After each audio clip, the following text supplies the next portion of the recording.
December 7, 2019, Juice WRLD and his entourage would begin to board a Gulfstream private jet that was located inside the Van Nuys Airport. The private jet would eventually take off at 8:23 p.m. PST, with its final destination being the Chicago Midway International Airport. The jet would be airborne for just over 3 hours before safely landing at the Atlantic Terminal in the Chicago Midway International Airport at around 1:28 a.m. CST. But little did Juice WRLD know that the Department of Homeland Security, the FBI, and the Gang Investigation Federal Task Force were waiting for them to land. After landing, Juice WRLD and his entourage were confronted in the lobby of the Atlantic Aviation Building by 3 FBI agents, a canine officer, as well as Officer Romero of the Chicago Police Department's Gang Intelligence Unit.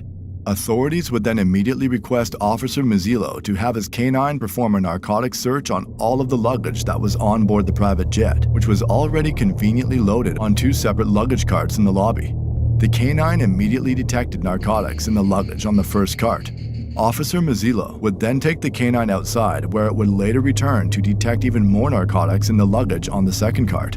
Authorities would then notify Juice WRLD and everyone else that was on board the private jet that the canine detected narcotics in the luggage and that the suitcases were going to be opened and searched. While the search was taking place, Ali Lottie, Juice WRLD's girlfriend, would return from the bathroom and take a seat on the lounge chairs in the lobby with Juice WRLD seated directly in front and to the right of her.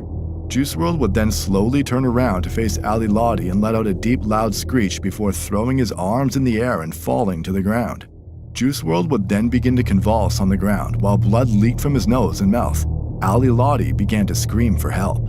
Chicago police officers Michael Botica and Daniel McAuliffe would then claim to immediately start helping Juice WRLD by rolling Juice on his side to help with his breathing. Officer Botica would then call for the Chicago Fire Department while a Homeland Security Investigations agent gave Juice WRLD 2 shots of Narcan. Officer Botica would then claim that after receiving the Narcan shots that Juice WRLD would stop convulsing. Juice WRLD was then transported to the Christ Hospital in Chicago by the Chicago Fire Department paramedics, while the authorities would uncover 41 vacuum-sealed bags containing 70 pounds of marijuana and 6 prescription bottles of codeine. After the search, 2 members of Juice WRLD's entourage were taken into custody by police. The first individual was a man by the name of Henry Dean, who was Juice WRLD's personal security guard at the time.